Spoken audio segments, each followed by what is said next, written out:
નમસ્કાર, રાજનીતિ સંદેશ ન્યૂઝમાં આપનું સ્વાગત છે. મોરારી બાપુએ અમેરિકામાં ચાલી રહેલી રામકથા દરમિયાન સૌને ભારતના 80મા સ્વાતંત્ર્ય દિવસની શુભકામના પાઠવી. પ્રખ્યાત કથાકાર શ્રી મોરારી બાપુએ અમેરિકામાં ચાલી રહેલી તેમની રામકથા દરમિયાન સૌને ભારતના 80મા સ્વાતંત્ર્ય દિવસની શુભકામના પાઠવી.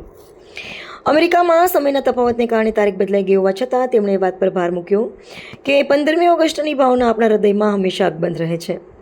બાપુએ રાષ્ટ્રધ્વજનું સન્માન કરતી વખતે ઔપચારિક પ્રોટોકોલ અને આધ્યાત્મિક શ્રદ્ધા વચ્ચેનો એક અત્યંત માર્મિક તફાવત સ્પષ્ટ કર્યો. તેમણે કહ્યું કે દુનિયાભરના ધ્વજને સલામી આપવી એક આંતરરાષ્ટ્રીય પ્રોટોકોલ છે જે નિભાવવો જોઈએ, પરંતુ ભારતીય તિરંગા પ્રત્યે આપણે એક વિશેષ અને અદ્વિતીય ભક્તિ છે. બાપુએ કહ્યું કે આપણે અન્ય દેશોના ધ્વજને સલામ કરીએ છીએ, પરંતુ આપણા ભારતના ધ્વજને હૃદયથી પ્રણામ કરીએ છીએ. सावन महीना है, वृंदावन में झूले पड़ गए हैं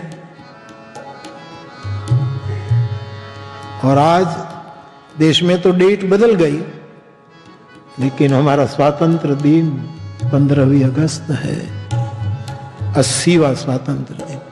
सभी को स्वतंत्र दिन की बधाई हो. हमने ध्वजबंधन भी किया. हाँ, ये तो प्रोटोकॉल है, तो सलाम करनी पड़ती है, एक प्रोटोकॉल है. बाकी दुनिया भर के ध्वज उसको हम सलाम करते हैं, लेकिन भारत के ध्वज को हम प्रणाम करते हैं. ये हमारा प्रणम है, इसको मेरा प्रणाम. प्रोटोकॉल में सलामी तो देनी ही चाहिए, लेकिन ये कुछ विशेष है, इसलिए हम उसको प्रणाम.